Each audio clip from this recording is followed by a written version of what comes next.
Dr. John McGrail. Welcome back to A Better You in a Minute or Two. Just practicing a little telekinesis there. Last week I mentioned that this week's episode was going to be teaching you how to be a superhero of goodwill in 1 minute of your time. And I'm still going to do that, but I'm going to push it out 1 week because I got so much correspondence asking me to expound a little bit on the subject of hypnosis and hypnotherapy. The number one question being, how do I find the best hypnotherapist for me, whether it's Los Angeles or anywhere else? So I thought today's episode would be better used providing you some tips in that regard. Now, hypnotherapists, consulting hypnotists, whatever they're called wherever you live, are service providers. And I've always found that the very best way to get the best service from a service provider is through a personal referral. So that's where I would start your search. Ask your friends, family, working colleagues if they have had a positive experience or know someone who has, and then can provide you with a number. That personal referral is always the best way to go.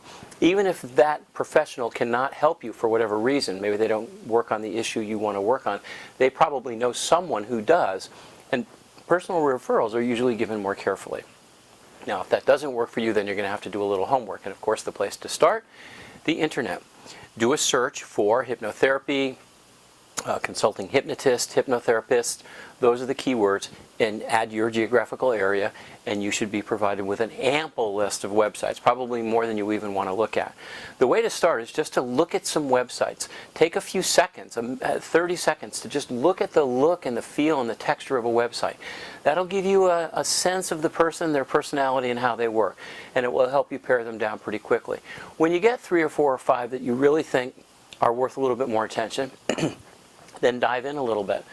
Read their bio. Where were they trained? How long have they been in practice? What issues do they work on? Who certified them? There are a lot of certifying boards out there that are totally bogus. 3 that I know are good. This is not an exhaustive list. The National Guild of Hypnotists, NGH, the International Medical and Dental Hypnotherapy Association, and the Hypnotherapists Union. If you see that someone is certified by one or more of those bodies, you know at least that they have some training, experience, and competence, and had to be recommended in order to get that certification. Look for client testimonials. If there are no client testimonials on a practitioner's website, there's a reason for that, and I would be very, very wary. Once you've gone through that process, now it's time to get personal. This is a very personal working relationship. Make some phone calls. Call 3 or 4 people and interview them. Ask them questions. Get a sense of them. How long have they been in practice? What issues do they work on? The same sorts of things you were looking for on their website. Make sure they coincide. And get a feel for their personality.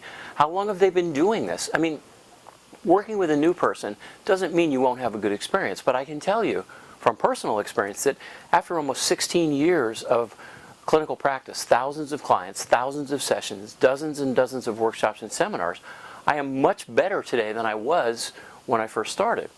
So get a sense of that. You know, what kind of toolkit do they have? Because there are a lot of ways of using hypnosis, and there are a lot of ancillary modalities that work really well with hypnosis, which is why I tout my synthesis process so much. Get a sense of all that, and once you do, you'll have a feeling for the person who's right for you. That's the person you should hire, because at the end of the day, it's a feeling. Who's going to give me the best treatment? Who can I open up to and be honest with? Who do I trust? Now notice I haven't mentioned money. Money's important. Most practitioners charge by the hour, and there is a large disparity in hourly fees. As a rule, like most services or products, you tend to get what you pay for.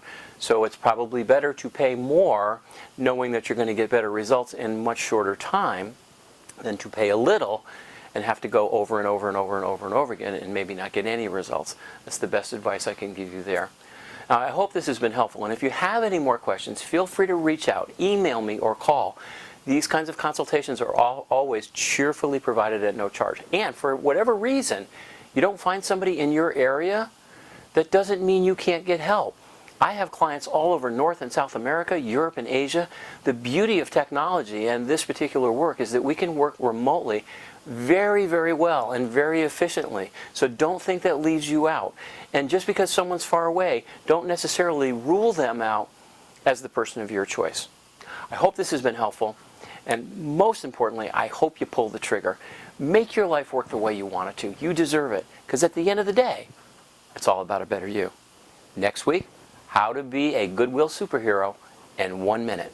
Till then, this is Dr. John McGrail. So long.